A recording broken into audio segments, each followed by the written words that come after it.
Hello students, कैसे हैं आप सब। तो यूके पीएससी एएसओ और UK triple SSC assistant accountant में की नई क्लास में आप सभी का स्वागत है। और आज हम पढ़ेंगे geometric mean and harmonic mean, और ये आपका सेंट्रल टेंडेंसी का लास्ट टॉपिक रहने वाला है।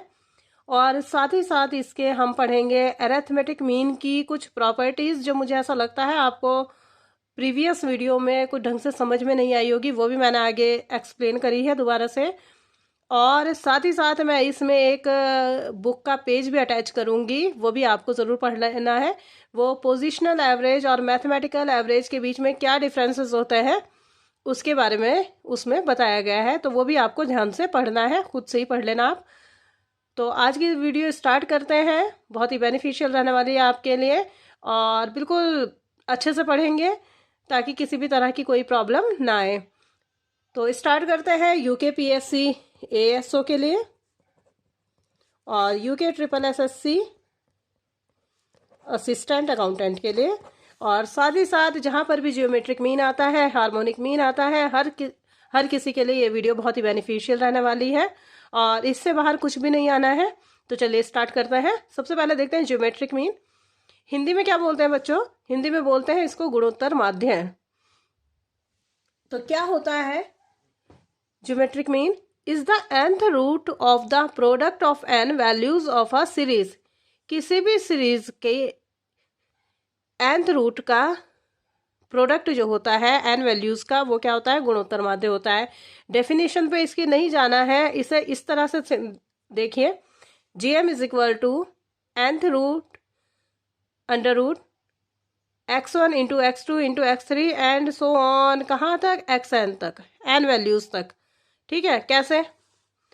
फॉर एग्जाम्पल भी मैंने आपको बताया यहाँ पर, जैसे अगर 2 वैल्यूज हैं 3, 12, तो आप जियोमेट्रिक मीन कैसे निकालोगे? 3 इंटू 12 करके अंडर रूट में 2 है ना ये वैल्यूज, तो 2, तो ये निकाल लिया। अब की बार 3 वैल्यूज होंगी तो 3 आ जाएगा, इस तरह से निकाल लोगे आप। 4 वैल्यूज होंगी तो यहाँ पे 4 आ जाएगा, 4 टाइम आप रूट निकालोगे। तो इस तरह से क्या होता है? ज्योमेट्रिक मीन होता है। अच्छा, इतने जो ये छोटे मोटे तो अगर क्वेश्चन कभी आ गए तो आ गए, इससे ज़्यादा बड़े तो आते नहीं है, क्योंकि आप एग्जाम में इतनी कैलकुलेशन कर नहीं पाओगे। आपको जो गवर्नमेंट एग्जाम की आप तैयारी करते हो तो आपको कैलकुलेटर अलाउड नहीं होता है ना, तो आप उसमें तो इससे बड़े क्वेश्चंस आने नहीं है। तो इसी तरह का अगर कोई क्वेश्चन देखने को मिल गया तो मिल गया, अदरवाइज आपको इसका फॉर्मूला याद होना चाहिए। चलिए बात करते हैं इसके पॉइंट्स के बारे में, जो पॉइंट्स आपको रिमेंबर रहना चाहिए, जो बहुत ही इंपॉर्टेंट पॉइंट है, जिनसे क्वेश्चन बन सकता है और बनता भी है एग्जाम में, है ना। तो देखते हैं क्या बोला पॉइंट नंबर 1 में। In series any value should not be 0, otherwise multiplication will be 0 so that gm is equal to 0। क्या बोला इन्होंने बोला अगर कोई सीरीज है उसमें कोई वैल्यू क्या हो जाती है? 0 हो जाती है, तो क्या होगा? मल्टीप्लीकेशन भी 0 हो जाएगा, जिससे gm क्या हो जाएगा? 0 हो जाएगा। जैसे ये वाली आपका क्वेश्चन है ना, अगर इसमें ये इस तरह से होता 3 इंटू 0 इंटू 27, अब बताओ इसका क्या क्या वैल्यू रह गई इसकी? यही तो हो गया ना। तो यही कह रहे हैं कि सीरीज में कोई वैल्यू 0 नहीं होनी चाहिए, नहीं तो gm क्या हो जाएगा? 0 हो जाएगा। इसके बाद आगे इन्होंने बोला सेकंड पॉइंट में, सेकंड पॉइंट ये बोल रहे हैं, if values are negative then gm can be imaginary. अगर वैल्यूज क्या हो जाए? नेगेटिव हो जाए, तो gm क्या हो जाएगा? आपका इमेजिनरी हो जाएगा। तो उसके लिए भी ये क्या कह रहे हैं? मना कर रहा है कि वैल्यूज क्या होनी चाहिए? नेगेटिव नहीं होनी चाहिए। मेरिट्स देख लेते हैं बच्चों इसकी।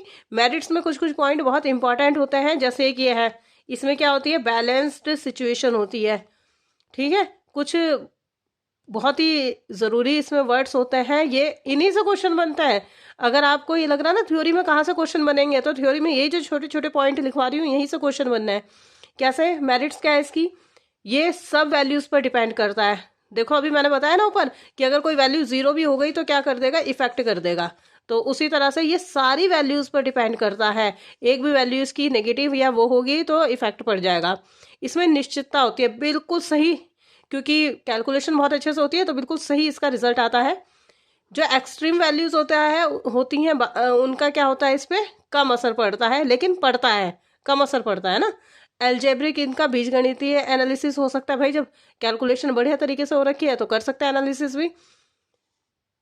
Mean of proportion and percentage, ये किसका माध्य है? ये है आपका अनुपात और प्रतिशत का माध्य।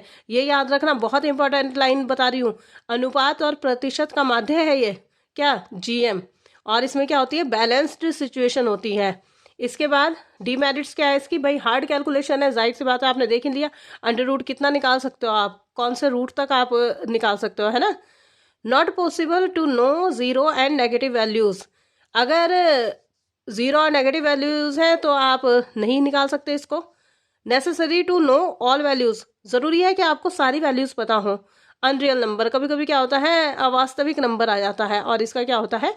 लिमिटेड यूज होता है। तो ये रहा आपका क्या, इसकी मेरिट्स और डीमेरिट्स। बात कर लेते हैं थोड़े से इसकी यूज की। यूज आपको पता होना चाहिए इसके क्या यूज होता है। तो इसका यूज क्या है? When to know average of proportion and rates, जब आपको अनुपात और रेट्स का क्या पता करना हो, अनुपात पता करना हो, माध्य पता करना हो, तब ये यूज होता है। When values are more similar, जब वैल्यूज क्या होती हैं? बहुत ज्यादा एक जैसी होती है, एक जैसी लगती हैं।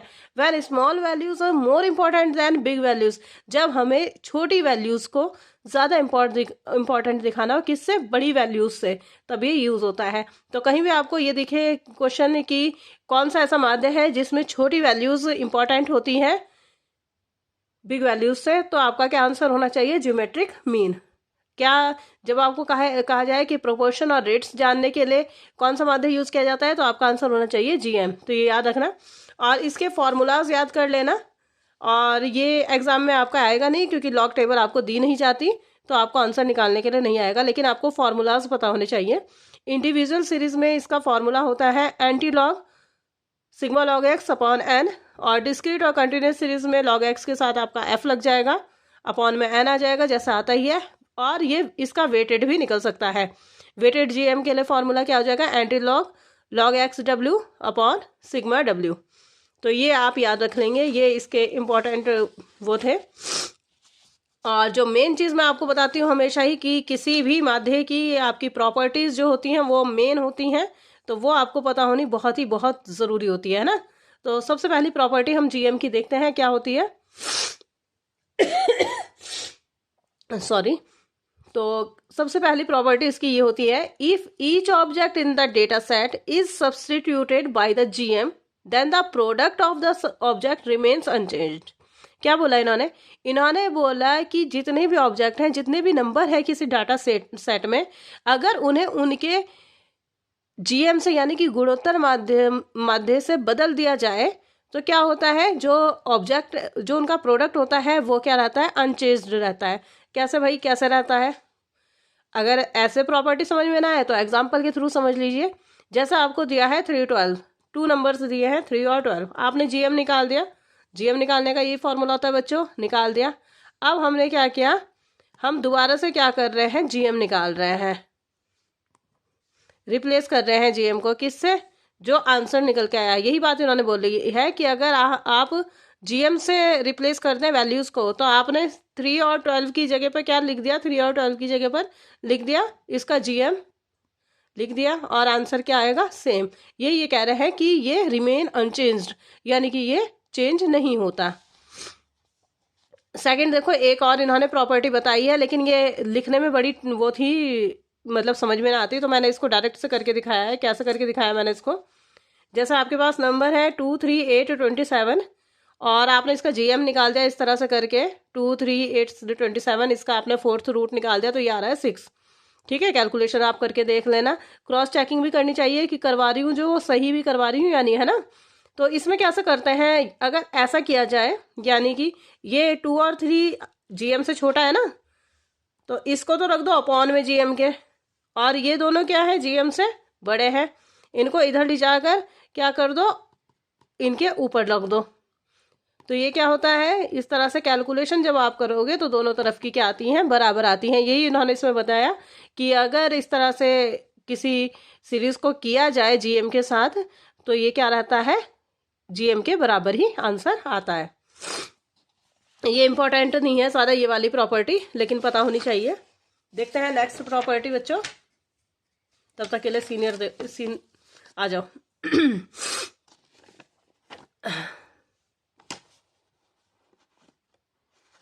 अब ये मैंने, हाँ चलो स्टार्ट करते हैं।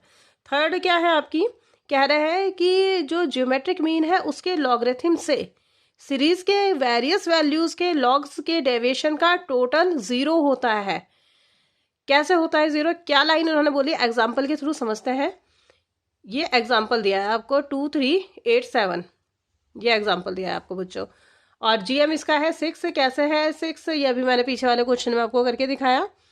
और देखो लॉग जो होता है 6 का वो होता है इतना, कैसे होता है ये लॉग टेबल से हम देख लेते हैं। लॉग टेबल देखना मैं आपको इसमें नहीं बता सकती क्योंकि बहुत ही लेंथी काम हो जाएगा और हमें वीडियो इतनी बड़ी नहीं करनी है और आपके काम का भी नहीं है। बस ये समझो कि जो 6 का लॉग होता है वो इतना होता है। जिन बच्चों ने अच्छे से स्टेट्स पहले पढ़ी उन्हें पता होगा कि लॉग कैसे देखा जाता है। अब ये लॉग है, ठीक है, ये याद रखना। अब आ जाते हैं यहाँ पे, ये एक्स हो गया आपका, ये हो गया इनके लॉग। 2 का लॉग होता है 0.3010, इसी तरह इनके सबके लॉग हैं ये, लिख दिया भाई। अब कह रहे हैं इन्होंने क्या बोला कि अगर जीएम के लॉग से सीरीज के जो वेरियस वैल्यू है, यानी कि जीएम का लॉग जो है उससे सीरीज के वेरियस वैल्यू के लॉग्स का डेविएशन हमेशा क्या होता है 0 होता है, उसका टोटल हमेशा क्या होता है 0 होता है। तो आप क्या कर रहे हैं, log of x minus log of 6, यानी कि 0.3010 माइनस 0.7782 दिस, फिर 0.4771 माइनस 0.7782, इस तरह करके आपने निकाल दी वैल्यूज। और जब आप इनको टोटल करोगे तो इसका आंसर आएगा 0, करके देख लेना आप, ठीक है। तो ये क्या आएगा आपका 0। यही बात इन्होंने इस प्रॉपर्टी में बताई है कि अगर आप किसी भी सीरीज के जो लॉग होता है उस सीरीज के सारे वैल्यू के लॉग से माइनस करते हैं और उनका टोटल निकालते हो तो वो क्या आता है 0 आता है। अब आ जाते हैं, कहते हैं कि कंबाइंड मीन भी निकाला जा सकता है, लेकिन उसके लिए आपको n1 चाहिएगा, लॉग चाहिएगा, दूसरे वाले का भी लॉग चाहिएगा, और इस तरह से आप क्या कर सकते हो, कंबाइंड ज्योमेट्रिक मीन भी निकाल सकते हो। अब क्या बोला इन्होंने, the GM for the given data set is always less than the arithmetic mean for the data set. किसी भी डेटा सेट का अगर आप जीएम भी निकालते हो और अरिथमेटिक मीन भी निकालते हो तो हमेशा क्या रहेगा, हमेशा आपका जो एक्स बार है वो आपके जीएम से बड़ा रहेगा। ये इन्होंने इस प्रॉपर्टी में बताया। नेक्स्ट प्रॉपर्टी क्या है, नेक्स्ट प्रॉपर्टी में क्या बता रहे हैं बच्चों, ये बता रहे हैं the product of the corresponding items of the GM in the two series are equal to the product of their geometric mean। कह रहे हैं किसी सीरीज का आप अगर GM निकालते हो और उनका प्रोडक्ट कर देते हो किसी और सीरीज में, तब क्या हो जाता है, इनका जो GM निकलेगा लास्ट वाले का वो इन दोनों का प्रोडक्ट निकलेगा। कैसे, देखो सीरीज 1 का निकाला आपने GM, सीरीज 2 का निकाला, अब आपने सीरीज 1 और सीरीज 2 की क्या कर दी, मल्टीप्लीकेशन कर दी यहाँ पर, और लास्ट में आपने इसका GM निकाल दिया। अब ये जो जीएम आया है ना ये 54, ये किस किस का मल्टीप्लिकेशन आ गया, किसका प्रोडक्ट आ गया, 9 और 6 का, यानी कि सीरीज 1 और सीरीज 2 का। कहने का मतलब है कि अगर प्रोडक्ट्स की आप इंडिविजुअली आप मल्टीप्लाई कर रहे हो तो जो इसका जीएम है वो भी मल्टीप्लिकेशन ही निकलेगा, ठीक है। अब आ जाओ इसकी लास्ट प्रॉपर्टी पर। थोड़ी सी हार्ड प्रॉपर्टीज हैं इसकी भाई, देखो ध्यान कर लेना अच्छे से क्योंकि इसमें पूछने के लिए कुछ नहीं है, प्रॉपर्टी पूछेंगे वो। और जब कोई भी चीज़ हमें पता चल जाए कि ये आ सकती है तो उसे तो बिल्कुल से गांठ बांध लेनी चाहिए।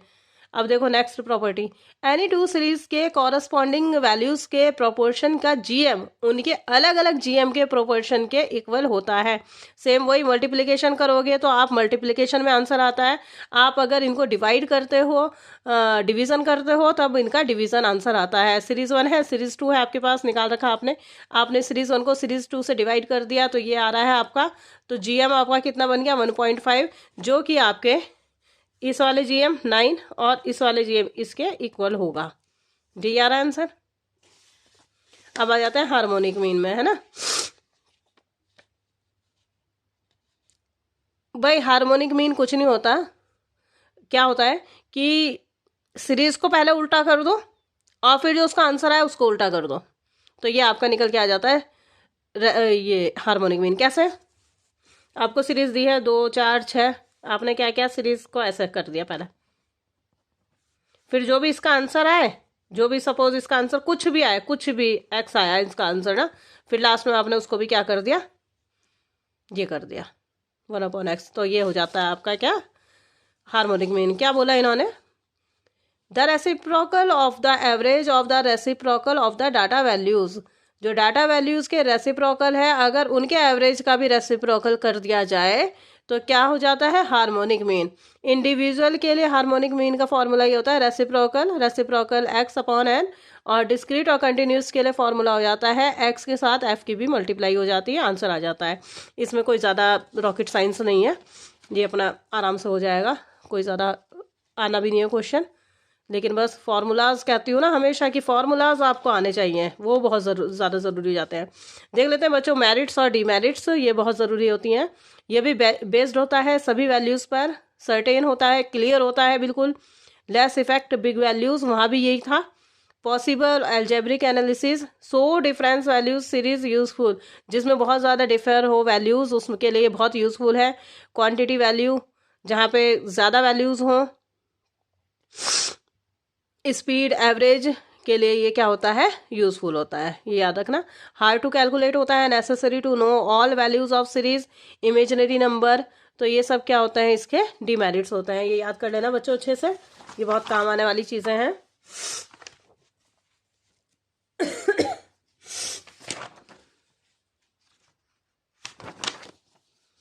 हाँ, इसका एक बार यूज देख लो, यूज क्या होता है इसका, यूज होता है इसका determination of average speed and average rate. इसके लिए आप एवरेज स्पीड और एवरेज रेट के लिए इसका क्या कर सकते हो, यूज कर सकते हो। अब रिलेशनशिप देख लो, इनके बीच में रिलेशनशिप मोस्ट इंपॉर्टेंट होता है। एक्स बार, जेड और एम का भी मैंने आपको पहले बताया था, ये आपको जरूर पता होना चाहिए। क्या है, when value of all the series in series are same, जब आइटम्स जो होते हैं सीरीज के वो सारे सेम होते हैं वैल्यूज, तब आपका फॉर्मूला, तब क्या होता है आपका एक्स बार, जीएम और एचएम आपस में क्या हो जाता है, बराबर हो जाता है। लेकिन अगर सेम नहीं है तो हमेशा याद रखना, ये क्वेश्चन आपका बन सकता है कि अगर कोई आपको सीरीज दी जाती है उसमें एक्स बार, जीएम और एचएम में से कौन सबसे बड़ा होगा, तो हमेशा जो मीन निकल के आएगा वो सबसे बड़ा होगा, जीएम उससे छोटा होगा और एचएम सबसे छोटा होगा। तो इससे अगर ऐसा याद ना रहे तो याद रखना कि मैंने सबसे पहले आपको अरिथमेटिक मीन पढ़ाया है, फिर मैंने ज्योमेट्रिक मीन पढ़ाया है, फिर मैंने हार्मोनिक मीन पढ़ाया है। तो इस तरह याद रखना है कि आपका अरिथमेटिक मीन सबसे बड़ा होता है, जीएम उससे छोटा होता है और एचएम सबसे छोटा होता है। हमेशा जब भी निकलेगा, अभी मैं क्वेश्चन में भी आपको दिखा दूंगी यहाँ पे, उसमें भी आपको पता चल जाएगा। और जो इनके बीच में रिलेशनशिप होता है वो कैसा होता है, GM is equal to under root x bar into HM, ये इसका क्या होता है, फॉर्मूला होता है। जैसा आपको देखो ये मीन दिया है 2 आइटम का 25, एचएम दिया है 9, तो पूछ रहे हैं कि जीएम क्या, तो जीएम का फॉर्मूला आपने लगा दिया, ये आ गया आंसर। अब देखो इसमें एक्स बार है 25, जीएम आया 15 और ये आया 9, तो आपका आ गया ना ऐसा,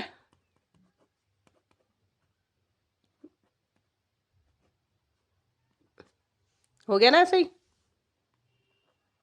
यही तो हुआ आपका, ठीक है। और ये आपका, ये 2 क्वेश्चन मैंने आपको दिए हैं, ये आप खुद से करना और मुझे कमेंट बॉक्स में इसका आंसर बताना, मुझे भी तो पता चले कि आप लोग भाई कितने सीरियसली अपने एग्ज़ाम को ले रहे हो, ठीक है। इनके आंसर आप मुझे कमेंट बॉक्स में बताएंगे, देखते हैं कौन सा सिंसियर बच्चा बताता है। अब देखो बच्चों, मैंने कुछ आपको मीन की प्रॉपर्टीज़ करवाई थी, जिसमें से मुझे ऐसा लगा अपनी वीडियो को खुद ही देखने के बाद कि शायद 2 प्रॉपर्टी आपको समझ में नहीं आई होगी, वो मैंने उतने क्लियर आपको एग्जांपल के थ्रू करवानी भी मैं भूल गई थी, तो मैंने इसमें इसको अटैच कर दिया है। तो प्रीवियस वीडियो के लिए मैं आपसे माफ़ी चाहती हूँ अगर आपको वहाँ पर समझ में नहीं आई, अब यहाँ पर आप समझ लीजिए। तो क्या है, क्या बोली थी वो property, the algebraic sum of the deviation of the given set of observations from their arithmetic mean is 0। तो ये है आपका x और इसका x बार आया है आपका 6। कह रहे हैं कि ये हमेशा क्या होता है, 0 होता है डेविएशन अगर ऐसे निकाला जाए।